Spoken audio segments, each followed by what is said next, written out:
Hi guys, welcome back to my channel. আজ হলো সপ্তমী আর সকাল 9টার মধ্যে রেডি হয়ে আমি বাড়ি থেকে বেরিয়ে পড়েছিলাম, কারণ আজকে বন্ধুরা মিলে প্ল্যান করেছিলাম যাব হচ্ছে কৃষ্ণনগর রাজবাড়িতে।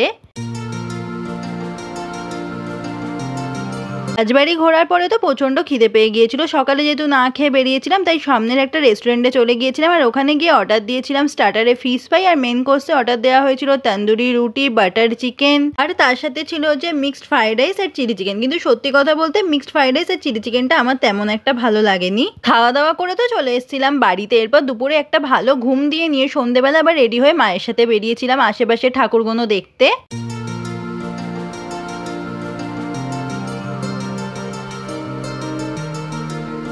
কালকে রাত্রিরে বাড়ি এসে আর ব্লগটা কন্টিনিউ করতে পারিনি। আজ হলো অষ্টমী আর এখন বাজে 12টা মতন। এখন রেডি হয়ে আমি যাচ্ছিলাম আমাদের মণ্ডপে অষ্টমীর ভোগটা আনতে। মাও গিয়েছিল আর ওখানে গিয়ে দেখলাম খুব সুন্দর এখানে ঢাক বাজাচ্ছে, তাই কিছুক্ষণ দাঁড়িয়ে ঢাকের আওয়াজটা শুনে চলে এলাম বাড়িতে। আজকে তো আবার দু জায়গা থেকে ভোগ এসছে। আর সকালবেলা আমিও রান্না করেছিলাম দই পটল আর তার সাথে পনিরের তরকারি। আর সন্ধেবেলা ভেবেছিলাম বেরোবো, কিন্তু শরীরটা হঠাৎ খারাপ করাতে আজকে আর সন্ধেতে বেরোতে পারিনি।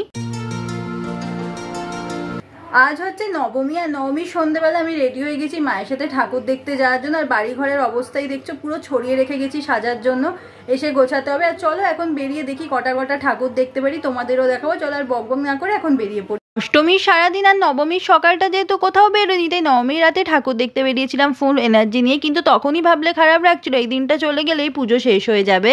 যাই হোক, তাও মন খারাপটা সাইডে রেখে ভালো করেই ঠাকুর দেখেছিলাম। আর এই যে প্যান্ডেলটায় গিয়েছিলাম, এই প্যান্ডেলটার থিম ছিল হচ্ছে মৃত্তিকা।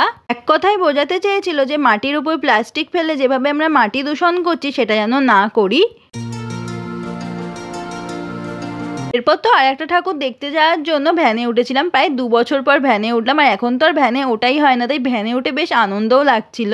আজকে আমি যতগুলো পুজো প্যান্ডেল দেখেছিলাম তার মধ্যে এই প্যান্ডেলটা আমার সব থেকে বেস্ট লেগেছিল এই লাইটিংটার জন্য। এখানকার ঠাকুরটা দেখে বেরোনোর পরে তো খুব গরম লেগে গিয়েছিল, তাই নিয়েছিলাম একটা স্প্রাইট, আর পাশে একটা পাপড়ি চাটের দোকান ছিল, তাই 1 প্লেট পাপড়ি চাট নিয়েছিলাম। মা আর আমি শেয়ার করে খেয়েছিলাম। এরপর তো আরও একটা ঠাকুর দেখেছিলাম। এটাই ছিল আজকের মতন লাস্ট ঠাকুর দেখা, বা বলতে পারো এবছরের মতন লাস্ট ঠাকুর দেখা। যাই হোক, ঠাকুর দেখার পরে এবার তো শুরু হয়ে গিয়েছিল পায়ে ব্যথা। কিন্তু বাড়ি যাওয়ার পথে মা বললো কালকে যেহেতু বিজয়া পড়েই যাবে, তাই জন্য একটা মিষ্টির দোকান থেকে একটুখানি মিষ্টি কিনবে। এখন বাজে রাত 11টা, আর আমি এইমাত্র সবে বাড়িতে ঢুকলাম। আমি যেহেতু ভিডিওটা এক্ষুনি শেষ করে দেবো, আর দশমী কালকেই পড়ে যাবে, তাই আমার তরফ থেকে শুভ বিজয়ার বড়দের সবাইকে প্রণাম আর ছোটদের ভালোবাসা।